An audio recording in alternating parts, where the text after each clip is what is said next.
मतलब भारत का राष्ट्रीय पक्षी क्या है? मोर, और बहुत ही सुंदर है, ठीक है। इंडिया इज, देखिए, so incredible and is full of colours and has the tiger as its national animals, यहाँ पे दिख रहा है ना, animals, hockey as its national game, etc. यहाँ से फिर से देख लीजिएगा, India is so incredible and is full of colours. पूरा पढ़ते हैं, इसका अर्थ बताते हैं। भारत सक्षम हो रहा है, मतलब होता जा रहा है, भारत सक्षम होता जा रहा है। इनक्रेजिबल मतलब बढ़ता जा रहा है, सक्षम होता जा रहा है। भारत दिन पर दिन सक्षम होता जा रहा है और रंगों से भरा हुआ है, और बाघ और राष्ट्रीय पक्षी हॉकी के रूप में राष्ट्रीय खेल आदि में प्रसिद्ध है, ठीक है। इतना बता देंगे। अगली हेडिंग आपका क्या हो जाएगा? आर्टिकल में हेडिंग डालकर लिखेंगे ना तो बहुत ही अच्छा रहेगा, नंबर भी कटेगा नहीं, और टू द पॉइंट लिखना है। जिस आर्टिकल पर लिख रहे हैं हेडिंग लगाकर उतना में अच्छे से लिखिए, थोड़ा सा ही लिखिए बट अच्छे से लिखिए, जो निचोड़ है वही लिखिए, फालतू चीजें नहीं लिखना है इसमें। देखिए हेडिंग क्या डालना है, इंडिया एज ए कंट्री। इसका मतलब क्या होता है? एक देश के रूप में भारत, मतलब भारत एक देश के रूप में है, ठीक है। यहाँ पे इसका मतलब यहाँ पे क्या लिखना है कि India is the 7th largest by its geographical area and is, दिख रहा है कि नहीं? सब नहीं दिख रहा है, फिर से एक बार पढ़ते हैं। India is the 7th largest by its geographical area and is located in south Asia. इसका मतलब भारत अपने भौगोलिक क्षेत्रफल के हिसाब से 7वां सबसे बड़ा और दक्षिण एशिया में स्थित है। इतना तो कर लेंगे। इसके बाद अगली हेडिंग क्या होने वाली है, अच्छे से आपको देख लेना है, एक एक हेडिंग को देखना है। अब देखिए इसके बाद अगली heading, Indian culture and religion. इतना आपको हेडिंग लगा लेना है।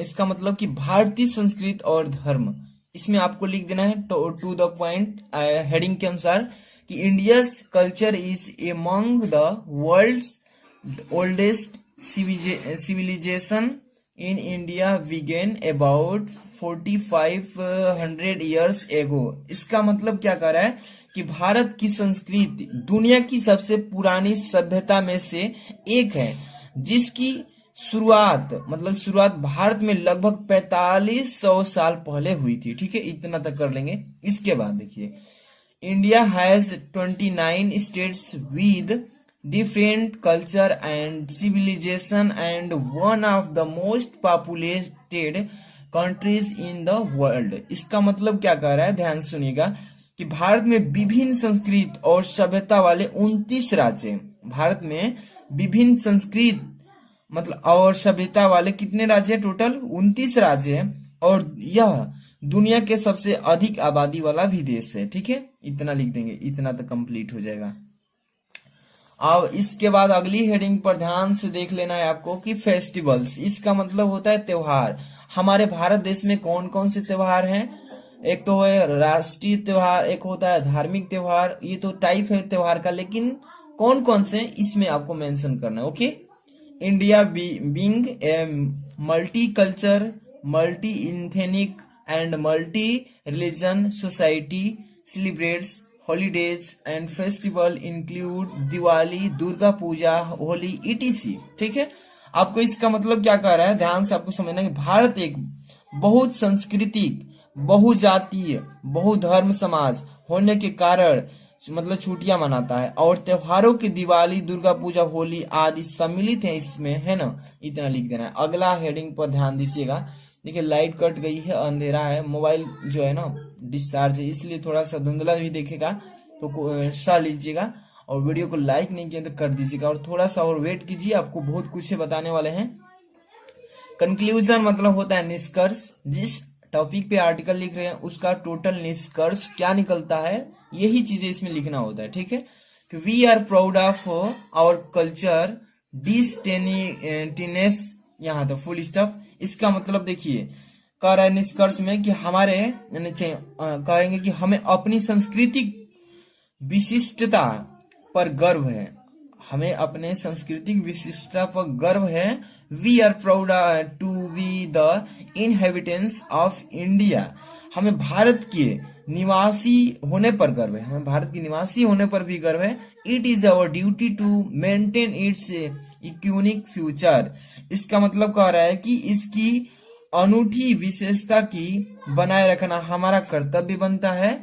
We have to think beyond the petty interest and work for the borders goal of bringing prosperity and progress in society.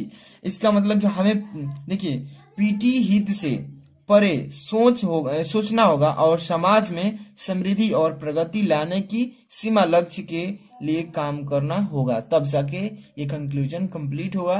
तो इतना ही आपको लिखना था, जिसमें आपको 10 नंबर जोड़ दिया जाएगा। ठीक है, अब हम पेपर उठाते हैं और आगे की बात करते हैं समझाने के लिए। तो ये रहा था आपका दूसरा कंप्लीट। ये थर्ड नंबर ध्यान से देखिए, write a letter to the editor of national daily to show your concern on growing use of disposable wears.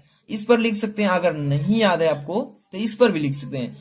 Right a letter to the principal of your school the complain against the shortage of latest sports magazine in the library. इस पर मैं video already बना चुका हूं। तीसरा पर क्यों इसमें टाइम वेस्ट करें, तो मैं आपको कहेंगे तो दिखा भी सकता हूं, क्योंकि वीडियो इसका ऑलरेडी बना दिया हूं भाई। तो आपको दिखा देता हूं, देख लीजिए, यही है इसका मैं वीडियो बना चुका हूं। क्वेश्चन नंबर 3 का देखिए, the superintendent of police Prayagraj. इसका वीडियो अभी मैं आपको लिंक में डाल देता हूं, जाकर के इसको अच्छे से पहले तैयार कीजिएगा। आई बटन ऊपर क्लिक करके भी देख सकते हैं, और वीडियो को लाइक कर देना। चैनल पर नए तुरंत सब्सक्राइब कर लीजिए। और आपसे छोटा सा रिक्वेस्ट है, मेरा न्यू चैनल है, उसको जाकर डिस्क्रिप्शन में लिंक दिया हूं, सब्सक्राइब कर लीजिए। ओके, यहाँ पर ध्यान दीजिएगा, सेक्शन सी ग्रामर से यहाँ पे ध्यान से देखिए, 4 नंबर जो क्वेश्चन दिख रहा है, यहाँ पे कह क्या रहा है, ठीक है। Choose the correct option to answer the following questions. ये क्वेश्चन जो है आपका 4 नंबर वाला, ये 10 नंबर का क्वेश्चन है। समझ लीजिए कितना इंपॉर्टेंट है।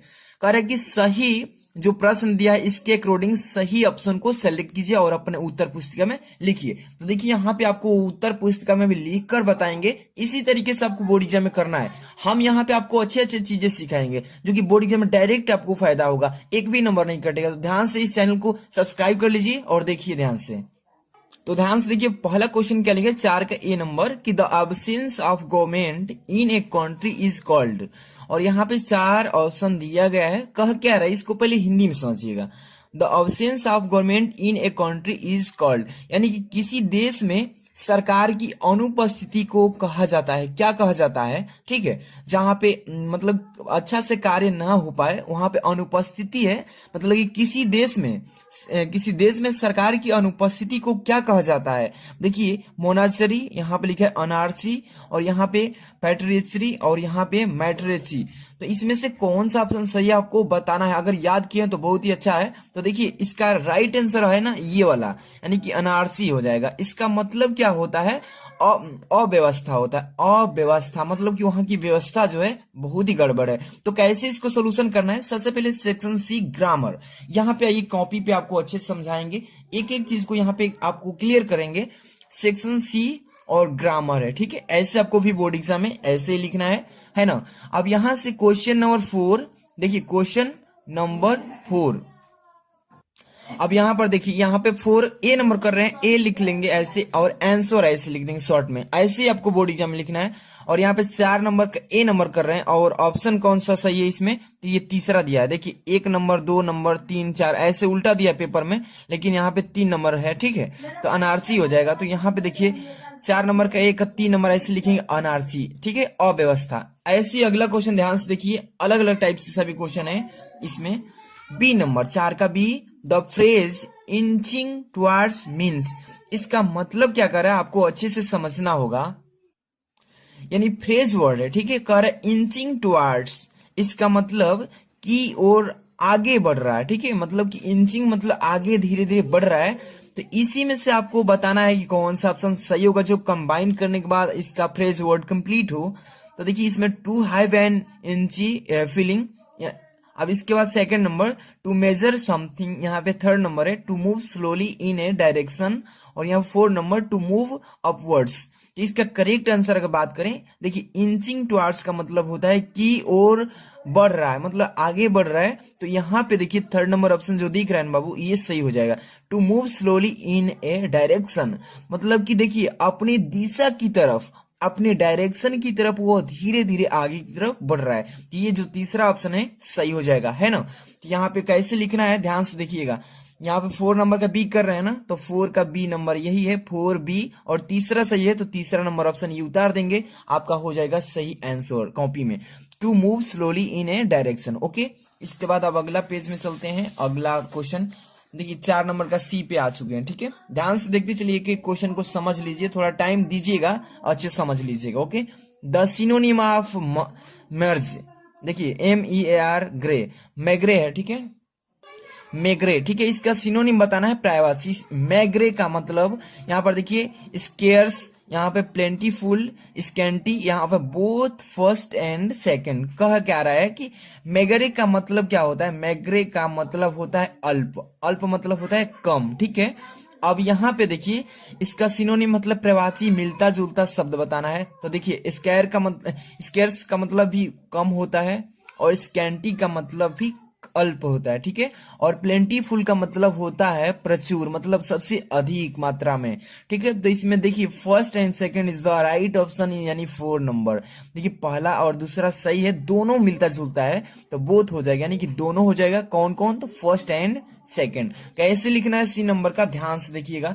4 का सी, यहाँ पे बोथ लिखेंगे, ऑप्शन वही उतार देना है, फर्स्ट एंड सेकंड। ओके, आगे चलते हैं, देखिए ध्यान से। डी नंबर क्या बोल रहा है कि one should do his duty, one should do his duty. अब यहीं पर देखिए ध्यान से, यहाँ पे कह क्या रहा है कि which word in this sentence in is an error. कह रहा है कि इस सेंटेंस में, जो सेंटेंस दिया गया है, इसमें कौन सा वर्ड है जो कि गलती है, यहाँ पे पूरा नहीं हो पा रहा है। तो one should do his duty, व्यक्ति को अपने कर्तव्य को पालन करना चाहिए, ठीक है। कर्तव्य जो है उसको पालन करना चाहिए, कर्तव्य करते रहना चाहिए। तो विच वर्ड मतलब कौन सा गलती है, तो वन शुड डू हिज यहाँ पे नहीं रहेगा, ठीक है। ऑप्शन कौन सा सही हो जाएगा, शुड डू हिज ड्यूटी, ठीक है। तो इसका करेक्ट जो ऑप्शन होगा, यानी कि हिज यही ना है, तो हिज तीसरा यहाँ पे दूसरे नंबर पे, तो ये हो जाएगा सही ऑप्शन, ठीक है। ये गलती है तो यहाँ पे इसको छाट देंगे, ठीक है, यही गलती है। तो इसको यहाँ पे लिख लीजिएगा, यानी डी नंबर का 4 का डी, 4 का डी तीसरा ऑप्शन सही है। तो सॉरी, यहाँ पे देखिए ऑप्शन थोड़ा गलती दिया है, फर्स्ट सेकंड थर्ड फोर, और यहाँ पे देखिए फर्स्ट सेकंड थर्ड फोर ऐसे ही दिया, लेकिन ये ऑप्शन सही है, दूसरा नंबर हिज। तो यहाँ पे हिज लिखे है ना, लेकिन यहाँ पे तीसरा डाल दिए तो ये दूसरा रहेगा, ठीक है। अगर कहीं भी डाउट हो तो आप पूछ सकते हैं, ठीक है। इसके बाद अगला question E number 10, antonym of barren. देखिए इसका मतलब बैरन का यहाँ पे एंटोनिम मतलब कि होता है विलोम शब्द, उल्टा इसके बैरन का, इसका मतलब होता है बंजर। बैरन का मतलब होता है बंजर, जहां पे बंजर हो, ठीक है, जहां पे बंजर हो उसको इसका एंटोनिम बताना है फर्टाइल, यहाँ पे इनफर्टाइल, यहाँ पे फुलटिल, यहाँ पे फ्रैगिल। तो यहाँ पे हो जाएगा फर्स्ट ऑप्शन, ठीक है। इसका एंटोनिम मतलब विलोम शब्द बताना है, तो इसका हो जाएगा फर्टाइल, और इसका मतलब होता है उपजाऊ, जहां पे उपजाऊ हो, ठीक है। तो बंजर की जगह पे क्या हो जाएगा, फर्टाइल। इसका एंटोनिम यहाँ पे बंजर की जगह पे उपजाऊ हो जाएगा, यही ऑप्शन सही है। ई नंबर का फर्स्ट नंबर, देखिए ई नंबर का फर्स्ट नंबर फर्टाइल, ठीक है, कंप्लीट। अगला क्वेश्चन ध्यान से देखिए, यहाँ पे ग्रामर सेक्शन से यहाँ पे क्या पूछ रहा है, A number, change any one of the following in indirect speech. यहाँ पे 2 क्वेश्चन दिया है, इसमें से किसी एक को करना है। Correct, change any one, any मतलब कोई एक कीजिए, नीचे दिए गए इनडायरेक्ट स्पीच को। यहाँ पे देखिए 2 दिया है, इसमें से किसी एक ही को करना है, एक एक मैं बताते चलूंगा, और ये 2-2 नंबर का होने वाला है। कह रहा है कि I said don't waste your time. इसका मतलब क्या कह रहा है कि I said don't waste your time. तो ध्यान से देखिएगा, आपको ये मतलब कि नरेशन है, ये डायरेक्ट में है, बट इसको करना है इनडायरेक्ट में चेंज करना है। तो आपको मालूम है कि ये जो आई सेड है, ये रिपोर्टिंग वर्ब है। यहाँ पे साइड यहाँ पे चेंज कैसे करना है, यहाँ पे डोंट वेस्ट योर टाइम, ये हो जाएगा इंपरेटिव सेंटेंस के रूप में है। ये रिपोर्टिंग स्पीच है, यहाँ से डबल इन्वर्टेड कामा में जो रहता है इसको बोलते हैं रिपोर्टिंग स्पीच। और ये जो है इसके साइड में इधर कमा के पहले ये रिपोर्टिंग वर्ब का काम करता है। तो इसको कैसे करना है ध्यान से देखिएगा। ये आदेश दे रहा है कि आई साइड में कहा डोंट वेस्ट योर टाइम, अपना समय बर्बाद मत करो। तो इसको इनडायरेक्ट में कैसे चेंज करना है बाबू, ध्यान से देखिएगा। सबसे पहले नंबर आई और साइड को यहाँ पे एडवाइस के रूप में चेंज करना है, एडवाइस्ड। आई साइड, साइड तो हट जाएगा, आई advised him.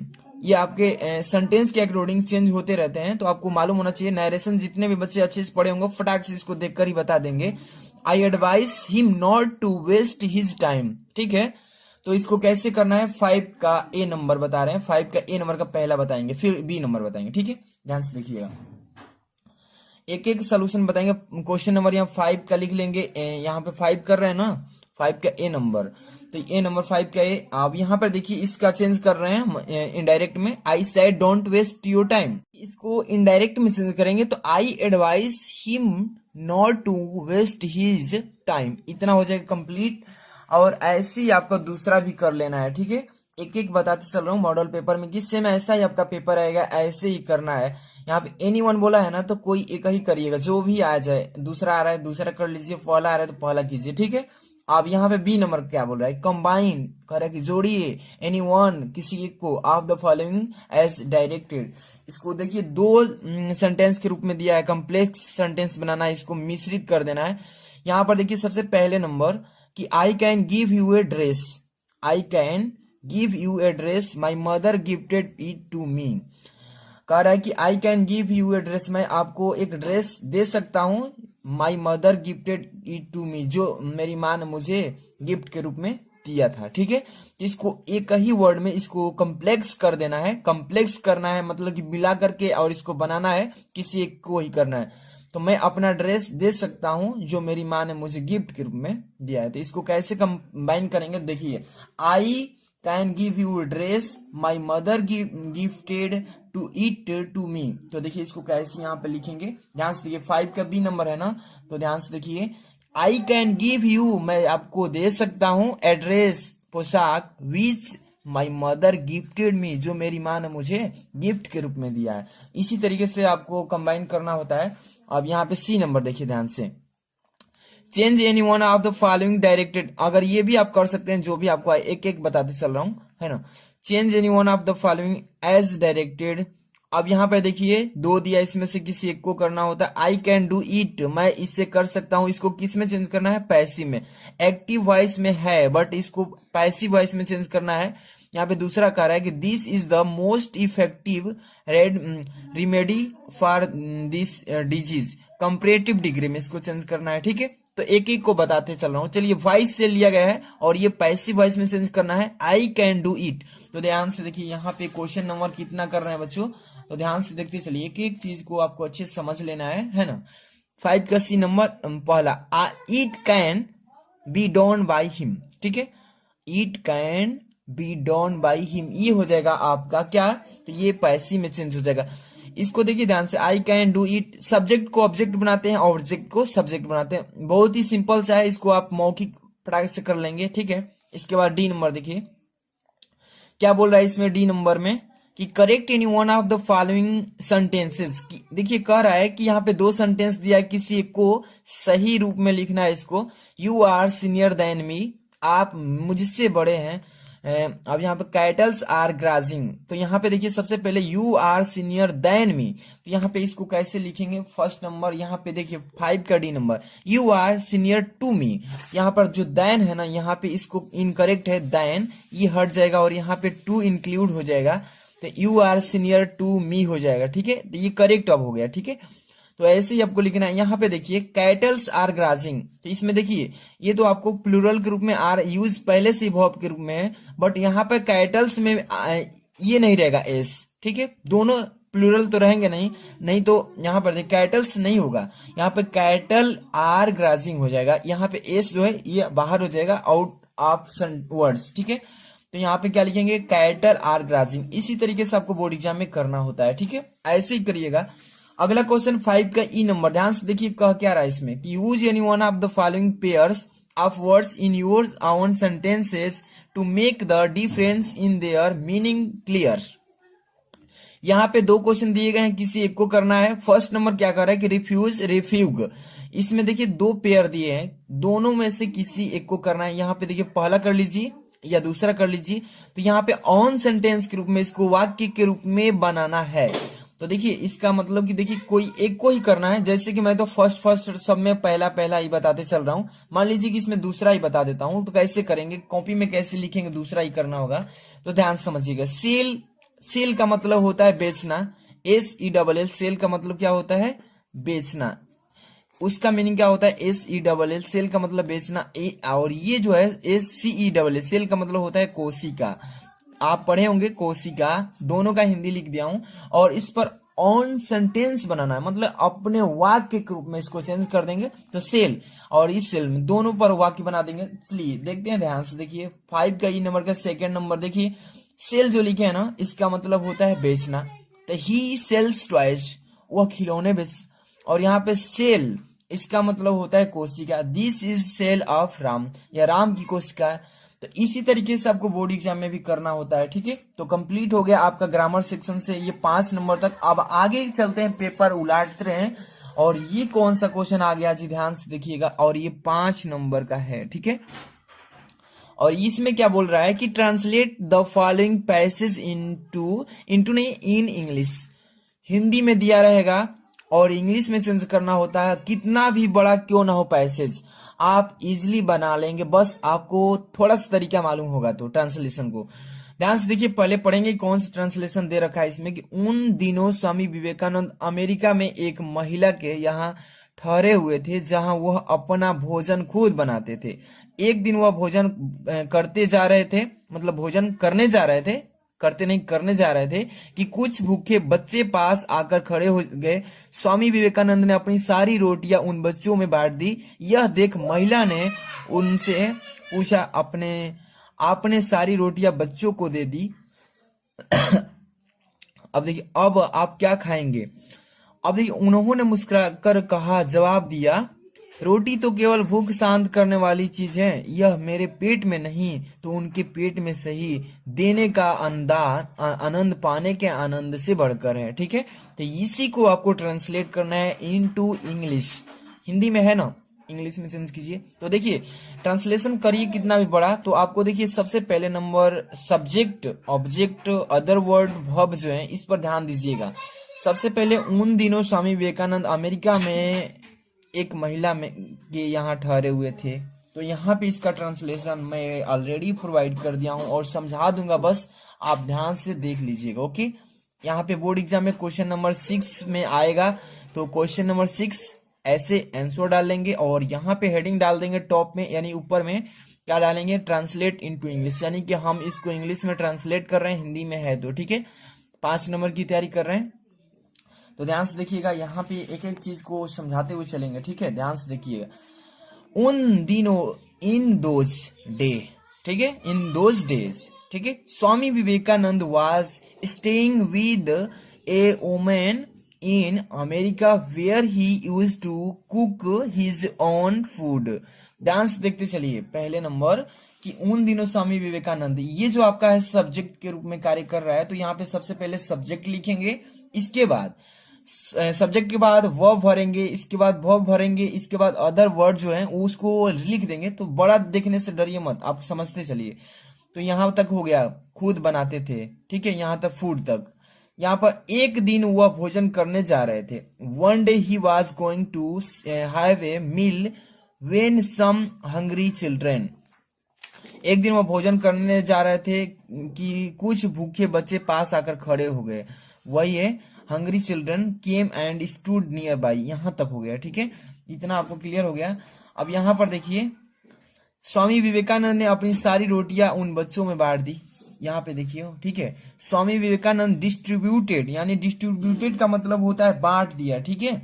Swami Vivekananda distributed यानी बांट दिया all his rotis to those children, उन सभी बच्चों में। स्वामी विवेकानंद ने उन सभी बच्चों में अपनी सारी रोटियां बांट दी। अब यहाँ पे देखिए, अब यहाँ पे यह देख महिला ने उनसे पूछा, यह देख, सीइंग दिस, यह देख होता है, सीइंग मतलब देखते हुए, दिस इसको, यह देखते हुए, द वुमेन आस्क्ड हिम, महिला ने उनसे पूछा, you have going sorry give all the rotis. अब यहाँ पे इसका मतलब वही कह रहा है कि उन्होंने यह देख महिला ने उनसे पूछा, आपने सारी रोटियां बच्चों को दे दी, ठीक है, आपने सारी रोटियां बच्चों को दे दी, ठीक है, यहाँ पर चल रहा था, हाँ दे दी, टू द चिल्ड्रन, यहाँ तक हो गया complete. What will you eat now, अब आप क्या खाएंगे, क्वेश्चन पूछ रही है, अब आप क्या खाएंगे, वही है। तो यहाँ पर देखिए, अब किधर गया, अब भी यहाँ पे, अब आप क्या खाएंगे, इतना का ये लिखेंगे कि नाउ किधर है, हाँ यू ईट नाउ, या आप यहाँ पे what will you eat now, अब आप क्या खाएंगे, ठीक है, फ्यूचर। अब यहाँ पर देखिए ही स्माइल्ड, यहाँ पर देखिए, यहाँ पर उन्होंने मुस्कुराकर जवाब दिया, ही स्माइल्ड एंड रिप्लाइड, वह मुस्कुराते हुए जवाब दिया। और यहाँ पे क्या लिखा है कि रोटी तो केवल भूख शांत करने वाली चीज है।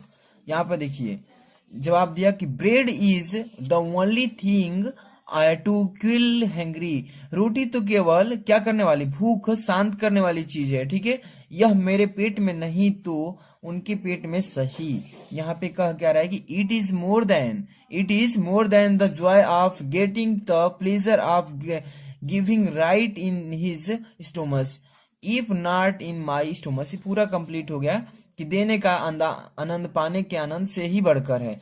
तो यही आपको ट्रांसलेशन ऐसे ही करना होता है। तो आपको ट्रांसलेशन में ध्यान छोटा सा देना होता है, आपको subject, object, other word, verb, ये चीजें समझ पा रहे हैं तो आप इजिली बना पाएंगे। और 5-10 आपको ट्रांसलेशन भी हम बताएंगे कि आप इजिली उसी को तैयार कर लेंगे तो बोर्ड एग्जाम में उसी में से आएगा। और यहाँ पे सबसे पहले नंबर सेक्शन डी जो लिटरेचर बुक से, तो आप देख सकते हैं क्वेश्चन नंबर 7 से स्टार्ट होगा और टोटल 12 क्वेश्चन है, ध्यान से देखिएगा।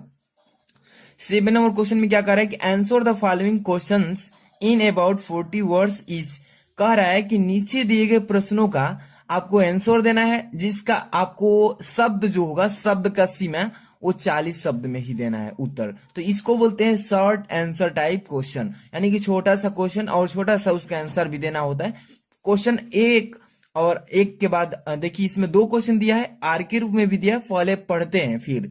Who are the inhabitants of Seemapuri, और यहाँ पे क्वेश्चन मार्क है। और इसके बाद what do they do for their survival. एक ही क्वेश्चन में 2 क्वेश्चन पूछा है। अगर ये क्वेश्चन आपको याद नहीं है तो आर में भी दिया है कि हु वाज राजकुमार शुक्ला, और यहाँ पे what did he do to bring Gandhi ji to Champaran. तो देखिए इसमें से किसी एक को ही करना है, ए नंबर कीजिए या आर वाला कीजिए। तो देखिए फर्स्ट नंबर को बताता हूं, who are the inhabitants of Seemapuri और what do they do for the survival, यानी कि who are the inhabitants Seemapuri, Seemapuri के निवासी कौन है, what they do for their survival, वे अपने अस्तित्व के लिए क्या करते हैं, ठीक है। तो इसका आंसर आपको रिप्रेजेंट करना है बोर्ड एग्जाम में। तो इसका मैं देखिए कॉपी पे भी लिख कर बताऊंगा, इसी टाइप से आपको बोर्ड एग्जाम में लिखना है ताकि एक भी नंबर न कटे और अच्छे से तैयार करके आप अच्छा स्कोर कर पाए। तो सबसे पहले नंबर सेक्शन जो डी है, ऐसे आपको टॉप में लिख लेना है, और लिटरेचर से लिख रहे हैं तो लिटरेचर लिख लेंगे।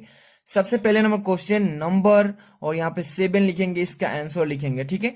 और यहाँ पे अंडरलाइन, अगर ब्लैक, देखिए बोर्ड एग्जाम में केवल ब्लू एंड ब्लैक पेन का यूज करना है, अदरवाइज कोई भी पेन नहीं चलेगी, ठीक है।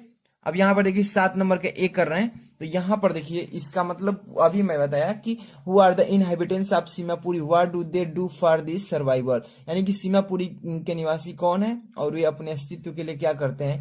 तो यहाँ पे इसका आंसर लिखना है 7 का ए।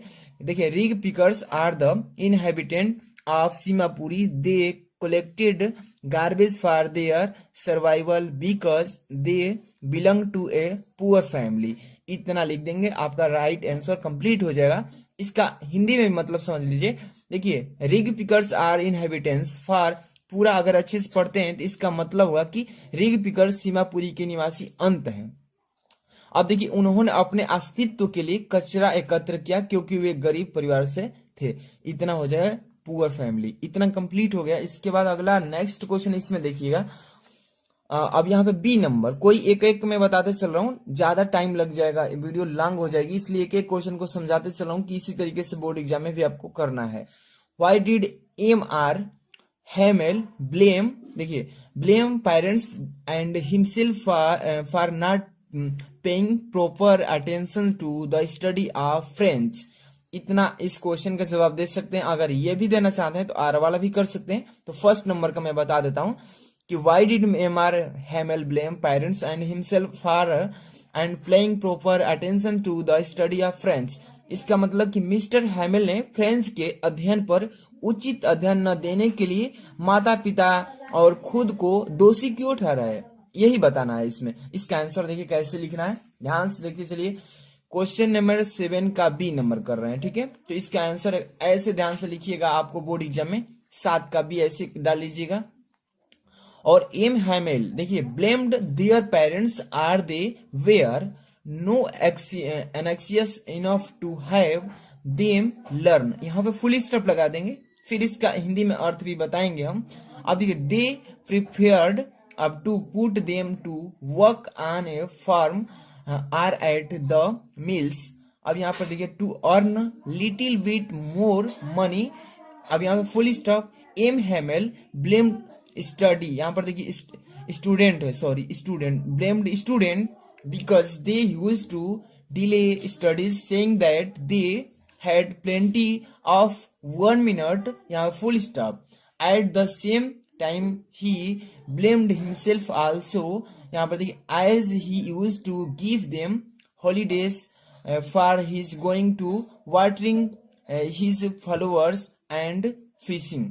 तो इतना लिख देंगे, इसका आंसर कंप्लीट हो जाएगा। अब देखिए इसका थोड़ा सा हिंदी में समझा देता हूं, अर्थ क्या कर रहा है कि M Hamel blamed their parents are the were no anxious enough to have them learn. यहाँ पे कह रहा है कि एम हैमेल ने अपने माता पिता को दोषी ठहराया क्योंकि वे उन्हें खरीदने के लिए पर्याप्त चिंतित नहीं थे, ठीक है। They prepared to put them to work on a frame form at or है, ठीक है, or at the mill to earn little bit more money, ठीक है। उन्हें खेत में या मिलों में काम पर रखना पसंद था, थोड़ा और पैसा कमाने के लिए एम हैमेल ने स्टूप्ड को दोषी ठहराया। क्यों? बिकॉज यहाँ पर देखिए, ब्लेम्ड स्टूडेंट बिकॉज क्या, they use to delay study saying that they had plenty of 1 minute. अब यहाँ पर पूरा अच्छे से पढ़ लेंगे, इसका अर्थ समझ में आ जाएगा, ठीक है। अब देखिए उसके बाद कमाने के लिए स्टूबर्ट को दोषी ठहराया क्योंकि वे कहते हुए पढ़ाई में देरी करते थे कि उन्होंने खुद भी बहुत किया है, ठीक है, उन्होंने खुद भी बहुत किया है। और समय की छुट्टियों को भी दोषी ठहराया, ब्लेम्ड यहाँ पर हिमसेल्फ। और देखिए साथ ही अपने और मछली पकड़ने जाने के लिए जैसे जैसे उन्होंने अपने फूल उगाने के लिए भी देता था। यहाँ तक कंप्लीट हो जाएगा। तो आपको इंग्लिश में पढ़ना है, इसका थोड़ा थोड़ा हिंदी अगर चैप्टर पढ़े होंगे तो समझ में आ रहा होगा, तो अच्छे से तैयार कर लीजिए। और एक चीज, जितने भी बच्चे इसका पीडीएफ भी चाहिए तो लास्ट में रुक रही है, मैं बताऊंगा कैसे ले सकते हैं। अब चलते हैं अगला क्वेश्चन की तरफ, ध्यान से देखिए। 8 नंबर क्या बोल रहा है इसमें, 8 number question, answer any one of the following in about 80 words. कह रहा है कि किसी एक प्रश्न का उत्तर दीजिए, वो भी 80 शब्दों में लिखना होगा, ज्यादा नहीं लिखना है, 80 शब्द के अंदर ही लिखना है। फर्स्ट एंड सेकंड, ए और बी दोनों में से किसी एक का आंसर दे सकते हैं। फर्स्ट नंबर पढ़ते हैं, all we have to fear is fear itself, full stop. Justify this statement on the basis of the lesson deep water. इसमें कह क्या रहा है, आपको अच्छे से पढ़ना है। प्रश्न क्या बोल रहा है कि हमें बस डरना है, डर ही है गहरे पानी। पाठ के आधार पर इस कथन की पुष्टि कीजिए, यही तो बोल रहा है इसमें, इस पाठ की इस कथन की पुष्टि करना है। तो इसका आंसर आपको कैसे लिखना है, ध्यान से यहाँ पे देखिएगा। एक एक क्वेश्चन का आंसर आपको मिलेगा और हम आपको अच्छे से पढ़कर भी समझाएंगे कैसे तैयार करना है इसको। तो ध्यान से देखते रहिए, लाइक नहीं किया तो कर दीजिएगा। क्वेश्चन नंबर 8 का ए नंबर का आंसर देना है। तो देखेंगे, Seemapuri is a statement of more than 10,000 rag pickers. अब यहाँ पे फुल स्टॉप है। It is a place on the precipice of Delhi. Those who live here are, देखिए, scooters who came from Bangladesh in 1971. आप देखिए, रेग pickers live in structure of mud. They have roof, यहाँ पे roofs है, ठीक है, ऑफ टीन एंड टरापुलिन, ठीक है.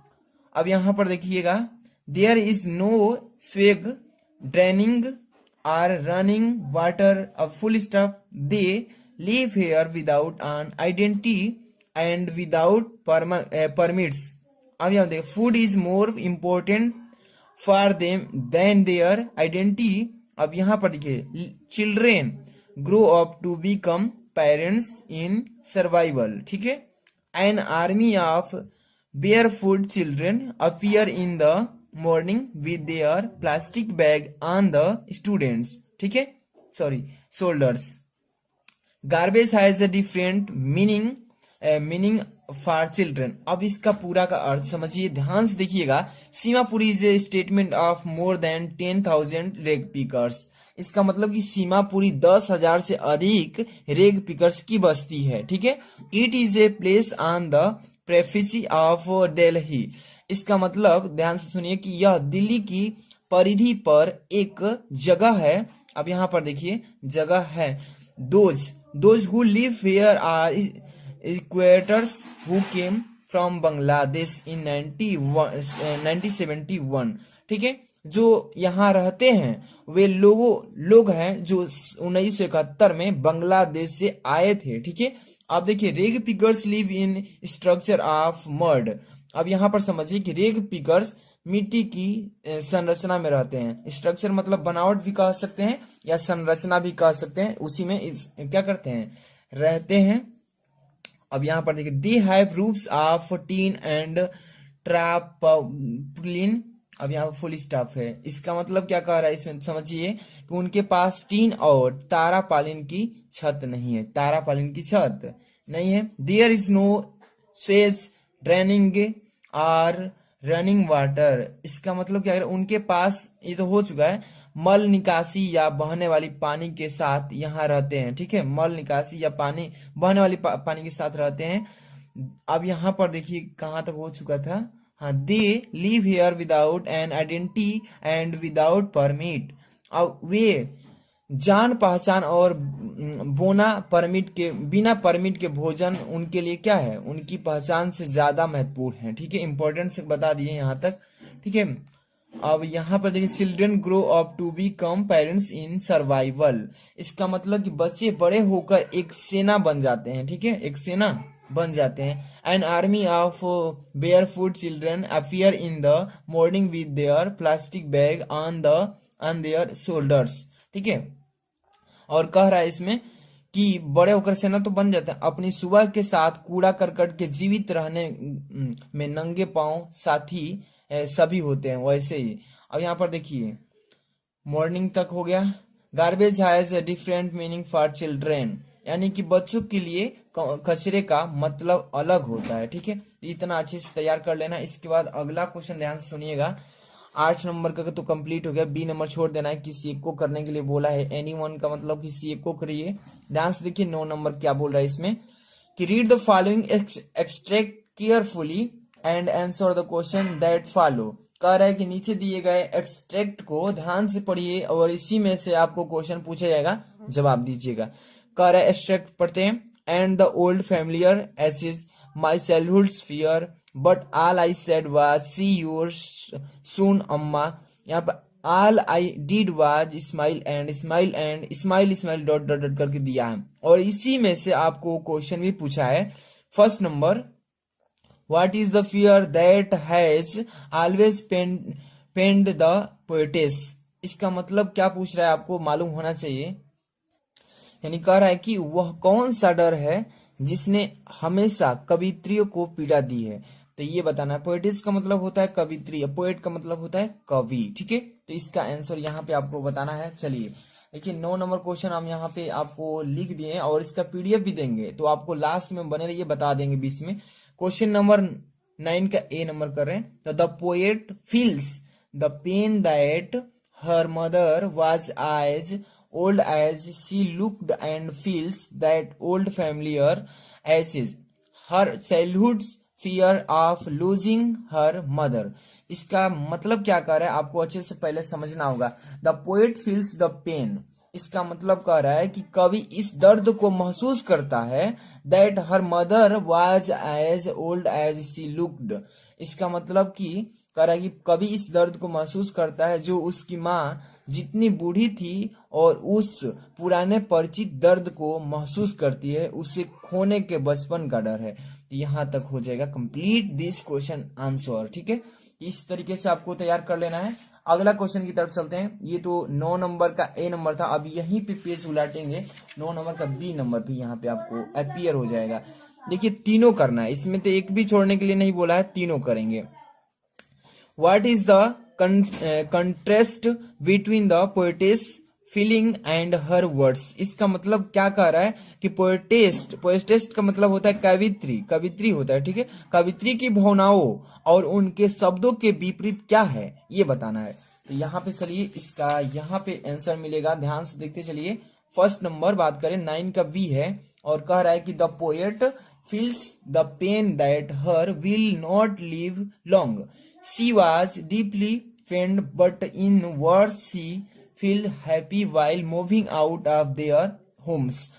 इसका मतलब समझिए हिंदी में कह रहा है कि कवि इस पीड़ा को महसूस करता है कि वह अधिक समय तक जीवित नहीं रहेगी, उसे गहरा दुख हुआ, लेकिन शब्दों में कहें तो उन्हें अपने घरों से बाहर निकालते हुए खुशी जाहिर की। यही तो इसका आंसर होगा, हिंदी में समझते चलिएगा ताकि आपको अच्छे से तैयार हो जाए।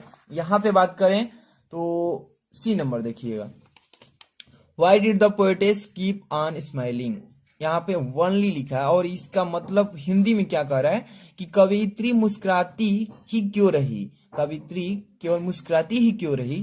तो इसका यहाँ पे आंसर मिल जाएगा 9 का सी नंबर। ध्यान से देखिए, the poetess kept on smiling only because she thought that when she returned from, यहाँ पर देखिए turned from a board she would meet her mother, ठीक है, in the same condition। इसका मतलब क्या कर रहा है कि देखिए बेचारा सिर्फ इसलिए मुस्कुराता रहा क्योंकि उसने सोचा था कि जब वह इसकी हालत में अपनी माँ से मिलकर लौटेगी तो ऐसा ही करेगा, क्योंकि वो जान रहा था पहले से ऑलरेडी, सो इसलिए पहले से जान रहा था इसलिए वो हंस रहा था। अब हम आगे बात करेंगे अगला नंबर क्वेश्चन। ध्यान से देखिए 10 नंबर जो क्वेश्चन पढ़ रहे हैं ना काफी इंपॉर्टेंट है और ये क्वेश्चन आपका 4 नंबर का है, सिंपली सा क्वेश्चन 4 नंबर। क्या बोला है कि right the central idea of any one of the following poems, नीचे दिए गए पोएम्स में से किसी एक पर आपको सेंट्रल आइडिया लिख देना है। ठीक है, keeping quiet, a thing of beauty, aunt Jennifer tigers. तो देखिए इस पर मैं 2 पर वीडियो ऑलरेडी बना चुका हूँ, 1-1 लाख बच्चे इसको देख लिए हैं बहुत कम समय में, और इसका वीडियो मैं दे देता हूं, देखिए डिस्क्रिप्शन चेक कीजिए, देखिए एरो इसी कोना पर दिख रहा है ना नीचे ऐसा तीर, उसको क्लिक करेंगे तो आपको वहां पे लिखा मिलेगा सेंट्रल आइडिया कीपिंग क्वाइट, उसको क्लिक करके आराम से देख लीजिएगा 4 नंबर वहां पे कंप्लीट हो जाएगा। या आप ए थिंग ऑफ ब्यूटी उस दोनों को दे देंगे वहां पे, आप देख लीजिएगा, और हो सकता है तो आई बटन पर भी यहाँ पर भी क्लिक करके देख सकते हैं। ठीक है, इसको बताने से कोई फायदा नहीं है क्योंकि 2-2 बार बता भी चुके हैं। आगे बात करते हैं 11 number question, answer the following questions in about 40 words each. कह रहा है कि देखिए जितने भी क्वेश्चन है इसमें 2 क्वेश्चन का आंसर देना होगा 11 नंबर में से और 40 शब्दों के अंदर ही देना है। ठीक है, फर्स्ट नंबर क्या बात कर रहा है कि what things on the third level were different from those on the other level, यही क्वेश्चन कर रहा है और इसका अर्थ क्या होगा हिंदी में आपको मालूम होना चाहिए। कि देखिए कह रहा है कि what things on the third level were different from those on the other levels, कह रहा है कि तीसरे स्तर पर कौन सी चीजें अन्य स्तरों से भिन्न होती है, मतलब भिन्न है, तो वही पूछा है। तो चलिए यहाँ पे इसका आंसर हम बताते हैं। यहाँ पे क्वेश्चन नंबर डाल लेंगे, पहले क्वेश्चन नंबर 11 का ए, ठीक है, ए नंबर कर रहे हैं। तो यहाँ पे ध्यान से देखिएगा, थोड़ा ब्लर करके दिख रहा है, लेकिन Charlie says that the rooms on third level were smaller than that of the second level, ठीक है। और जितने भी बच्चे इस वीडियो में जितने भी क्वेश्चन पढ़ा रहे हैं ना, इसका पीडीएफ चाहिए तो वीडियो के डिस्क्रिप्शन में जाएंगे तो टेलीग्राम का लिंक लिखा होगा, Telegram link WhatsApp group link, वहां पे ज्वाइन हो जाएंगे, वहीं पे इसका सेंड कर देंगे। इसलिए आप वहां से इसका पीडीएफ भी ले सकते हैं और इस वीडियो में इसको अच्छे से तैयार करके समझ भी ले सकते हैं। तो देखिए, चार्ली से that the rooms on third level were smaller than that of the second level, there were fewer tickets, windows and trains gates and the information booth in the centre was wood and old looking. There were open flame, gas lights and brass spitons on the floor. इतना अच्छे से लिख देंगे और इसका अर्थ भी समझ सकते हैं। कह रहा है इसमें कि चार्ल्सी सेज, मतलब कि चार्ल्सी का कहना है कि, दैट मतलब होता है कि चार्ल्सी का कहना है कि the rooms on the third level was smaller, यानी कि तीसरे स्तर के कमरे दूसरे स्तर के कमरे से छोटे हैं, है ना। सेकंड लेवल से मतलब तीसरे स्तर के जो कमरे हैं दूसरे स्तर के कमरे से क्या है, छोटे हैं। अब यहां से देखिए, there were fewer tickets, windows and train gates and the information booth in the centre was wood and old looking. इसका मतलब क्या कह रहा है, ध्यान समझिए कि टिकट, खिड़कियों और ट्रेन के पौधान जो होता है ना कम थे और उनके केंद्र में लकड़ी और पुरानी लॉकिंग दोनों की जानकारी थी, ठीक है। There were open flame, gas light and brass spittoons on the floor. इसका मतलब क्या कह रहा है कि फर्श पर खुली और गैस लाइट और पीतल के स्पंदन थे, ठीक है। तो ये हो जाएगा इसका राइट आंसर। ऐसे ही आपको तैयार करना है। अगला क्वेश्चन की बात करते हैं। तो यहाँ पे अब बी नंबर 11 का बी नंबर करेंगे। अगर आपको ये नहीं आता है तो आर में भी दिया है, इसको भी आप कर सकते थे, लेकिन मैं एक एक बता रहा हूं। देख रहे हैं ना, काफी लंग वीडियो हो जाएगी, इसलिए आपको नहीं आएगा तो कमेंट बॉक्स में बताइएगा, उसका भी सोल्यूशन अलग वीडियो में कर देंगे। बट आपको यहाँ पे एक एक चीज को समझते चलना है। बी नंबर पे ध्यान दीजिएगा, क्या बोला है कि why did the Maharaja decide the suffer the huge loss instead of allowing the British officer to get photographed with the hunted tiger. और यहाँ पे क्वेश्चन मार्क है, क्या बोल रहा है इसको समझिए पहले हिंदी को। कह रहा है कि ब्रिटिश अधिकारी को शिकार किए गए बाघों के साथ फोटो खिंचवाने की अनुमति देने के बजाय महाराजा ने नुकसान का फैसला क्यों किया, यही पूछ रहा है। तो इसका यहाँ पे आंसर हम बता देते हैं, बी नंबर। यहाँ पे देखिए 11 का बी नंबर, यहाँ पे क्वेश्चन नंबर ऐसे डाल देंगे और इसका आंसर यहाँ पे देखिए 11 का B, the chief astrologer had predicated that a tiger would be the case of the Maharaja, यहाँ पे पोस्ट्रॉफी ऐसे तो Maharaja's death and that the should be particularly wary of the 100th tiger, ठीक है। So the Maharaja set out on a tiger hunt and was, यहाँ पर rather है, ठीक है, anxious to kill the 100th tiger who could be the case of his death. इसका अर्थ समझेंगे तो इजिली आप याद भी कर सकते हैं, ठीक है। तो देखिए ध्यान से, the chief astrologer had predicated that tiger would be the case of the Maharaja's death and that the should be, मतलब पूरा लंबा है, इसका यहां तक समझा रहे हैं पहले, ठीक है। मुख्य ज्योतिषी ने भविष्यवाणी की थी कि महाराजा की मृत्यु का कारण एक बाघ होगा। आप छोटे क्लास में भी इसको पढ़े होंगे। एक जो ज्योतिषी था वो बताया था कि महाराजा का जो मृत्यु होगा वो एक बाघों के हाथ से होगा, ठीक है। और उन्हें विशेष रूप से 100 बाघों से सावधान रहना चाहिए, ठीक है, मतलब 100 बाघों से सावधान रहना चाहिए। इसलिए महाराजा एक बाघ के शिकार पर निकल पड़े थे और वे बाघों को मारने के लिए उत्सुक थे जो उनकी मृत्यु का कारण हो सकते थे। तो ये आप छोटे से क्लास में भी इस चैप्टर को पढ़े होंगे और यही वो चैप्टर से क्वेश्चन उठाया गया है। आप समझ सकते हैं कितना इंपॉर्टेंट है, पूछेगा, इसलिए इसी तरीके से आपको लिखना है। आगे बात करते हैं, क्वेश्चन नंबर 12 पे चलते हैं। और ये क्वेश्चन नंबर जो 12 देख रहे हैं 7 मार्क्स का है। कितना इंपॉर्टेंट है, 3 क्वेश्चन दिया है, 1 2 3 नहीं सॉरी 2 दिया है इसमें, ए बी, और इसमें से किसी एक को करना है। Answer any one of the following questions in about 80 words. 80 शब्दों में लिखना है, किसी एक का ही आंसर आपको देना है। What brings Derry closer to M R. Lamb. देखिए लैम्ब, लैम्प का मतलब होता है दीपक, लैम्प का मतलब होता है एम.आर. लैम्ब। क्या कह रहा है कि what brings Derry closer to M R. Lamb, इसका मतलब क्या डोरी को मिस्टर लैम्ब के करीब लाता है। तो यहाँ पे इसका आंसर पहले समझ लीजिएगा, फिर आगे की बात करेंगे, है ना। क्वेश्चन नंबर 20A, ठीक है।